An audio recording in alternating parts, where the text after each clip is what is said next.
En el 10º lugar de los libros de obligada lectura, recomendado por 15 de las 20 listas analizadas, se encuentra Frankenstein, de Mary Shelley, publicado en 1818 en Reino Unido. Fue una novela gótica considerada como la primera obra del género de ciencia ficción. En forma epistolar, a través de las cartas que un joven y ambicioso marinero, Robert Walton, dirige a su hermana, se narra la historia del científico Víctor Frankenstein, al que han recogido en mitad del mar helado. Robert, en su ansia por conquistar una nueva ruta marítima, se enfrasca en una aventura imposible por el Mar del Norte, aventura que lo obliga a separarse de su familia durante años. En medio de esa expedición se encuentra solo y añora un amigo con quien compartir sus alegrías y angustias, encontrándolo en la persona de Víctor, cuando lo rescatan casi moribundo en mitad del mar. Víctor comienza narrando su historia desde la infancia, refiriendo el interés por la filosofía natural, interés que le llevó al equivocado estudio de autores obsoletos. Posteriormente, se lamenta de que su padre no le hubiera sacado del error. Al llegar a la adolescencia, se marcha de casa para estudiar en la universidad, debiendo con ello separarse de su amada familia, formada por su padre, sus hermanos, su prima Elizabeth, con la que está predestinado a casarse, y su madre, aunque esta última fallece justo antes de partir Víctor, con lo que la angustia de la separación se hace más dolorosa. Ya en Ingolstadt, Víctor destaca en la universidad, pero se va aislando y obsesionando por la posibilidad de crear vida. Tras muchas horas de dedicación, consigue su objetivo una noche de noviembre, dando vida a una criatura a partir de restos que ha ido robando del cementerio, de restos humanos que ha ido robando del cementerio. Ante la visión de lo que ha creado, queda horrorizado y huye del lugar dejando a su criatura sola y desamparada. No sabe más nada de ella hasta un año después, cuando la noticia del asesinato de su hermano menor le lleva de vuelta a casa, donde le parece ver a la criatura. Justine, una antigua sirvienta de la casa, es acusada del asesinato y condenada a muerte, pero Víctor está convencido de la autoría del crimen por su criatura, por lo que se siente culpable de la muerte de su hermano y de Justine. Para intentar sacarlo de la angustia en la que se siente sumido, el padre de Víctor decide hacer un viaje a las montañas suizas. Allí Víctor tiene un encuentro con su creación, quien le narra cómo fue ese primer año de vida durante el cual se tuvo que autoinstruir a través de la observación de la familia Lassey, escondido en su cobertizo. Ante el rechazo de esta familia, decidió buscar algún otro lugar donde lo aceptaran, y siendo consciente de que eso es imposible, le exige a Víctor que le cree una mujer a su semejanza, apelando a su responsabilidad como creador. Aunque Víctor inicialmente accede, un tiempo después decide destruir el trabajo que llevaba hecho, horrorizado por lo que puede pasar si hay dos criaturas en el mundo en lugar de una. Su criatura, enfurecida por el incumplimiento de la palabra, se dirige a Víctor, vaticinándole calamidades. Comienza asesinando al mejor amigo de Víctor y después a su prima, el día de la noche de boda. El padre de Víctor fallece ante el horror de lo que está sucediendo y Víctor dedica todos sus esfuerzos en perseguir lo que había creado para acabar con él, siguiéndolo hasta el Mar del Norte si es necesario. Tras contar toda su historia de muertes y terror, Víctor fallece en el barco pidiéndole a Robert que él cumpla su misión. La última escena de la novela es la del ser creado por Víctor, lamentándose ante el cadáver de su creador, por lo que ha tenido que sufrir, y se retira para dar fin a su vida. Esta es la historia de los acontecimientos, pero estos acontecimientos no son más que el vehículo por el que se transmite la verdadera historia, la historia de los sentimientos, las emociones, aquellas alegrías, angustias y anhelos y esperanzas que dan el sentido a esta obra. Esa parte no se puede resumir, es necesario leer a Mary Shelley para sentir la ambición y ansiedad de Víctor por conseguir su objetivo de dar vida a lo inerte, para después sentir el arrepentimiento y la angustia por lo creado.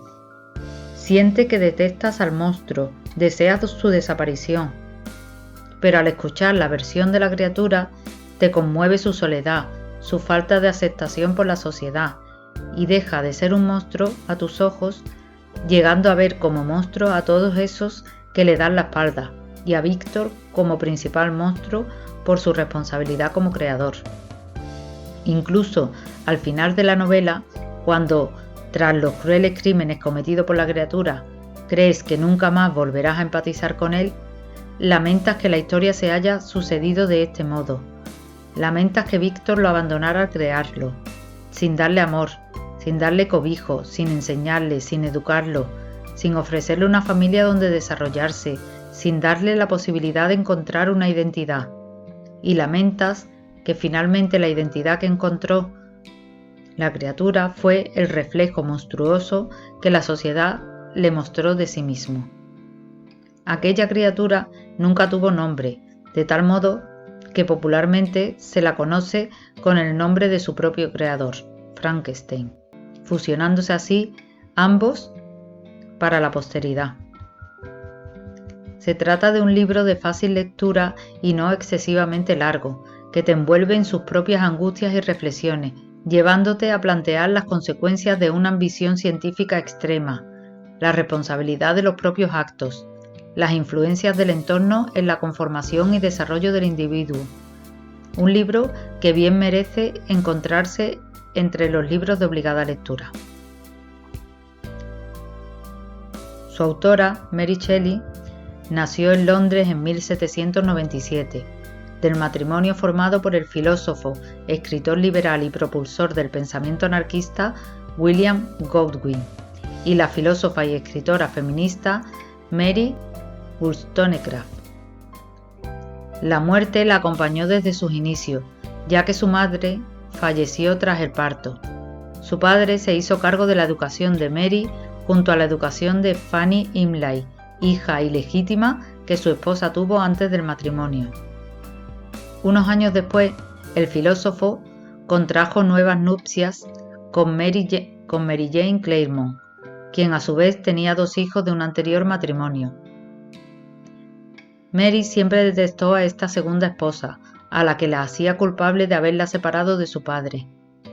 Las deudas asediaban a William Godwin, hasta el punto de estar al borde de ir a la cárcel por moroso, algo que no ocurrió gracias a la ayuda de un seguidor político e intelectual, Percy Bysshe Shelley.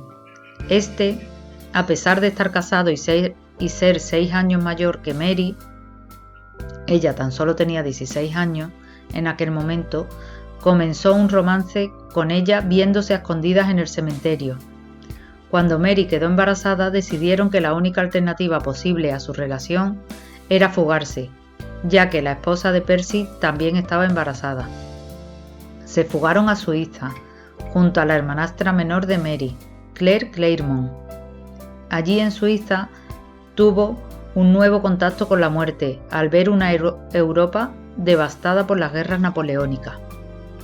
A los 3 meses tuvieron que regresar al no tener medio de sustento, sufriendo el rechazo de todos sus familiares al volver.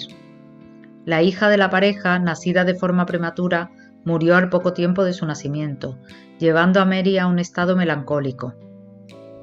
Para sacar a Mary de esa melancolía de la que no lograba librarse a pesar del nacimiento de William, el segundo hijo de la pareja, Percy decidió en 1816 llevarla al pueblo suizo de Cologne, en las orillas del lago Léman. Allí estuvieron invitados en la villa del poeta Lord Byron, que había empezado una relación con Claire, la hermanastra de Mary. Pero el soleado clima de verano que fueron a buscar ese año no llegó, y durante toda la estancia tuvieron que estar encerrados en la mansión por las torrenciales lluvias que no cesaron. Se pasaban las tardes junto a la chimenea leyendo historias de fantasmas. Una de esas tardes, Byron propuso al grupo que cada uno escribiera una historia de terror. A Mary le llegó la inspiración al irse a la cama. En ese momento se gestó Frankenstein, o el moderno Prometeo.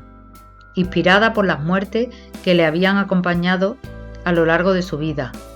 También por la separación de su padre por no aceptar y cumplir las normas establecidas. Y a los debates escuchados durante aquella instancia entre intelectuales sobre fantasmas, terror y la posibilidad de dar vida a un ser inerte. Fue a partir de ese día cuando Mary se puso a trabajar en esta obra que fue publicada de forma anónima en 1818. Percy Shelley y Mary decidieron formalizar su relación con el matrimonio para contentar a sus familias, matrimonio que fue posible por el suicidio de la anterior esposa de Percy. Ese mismo año también se suicidó su hermana por parte de madre, Fanny Imlay. 2 años después, en 1818,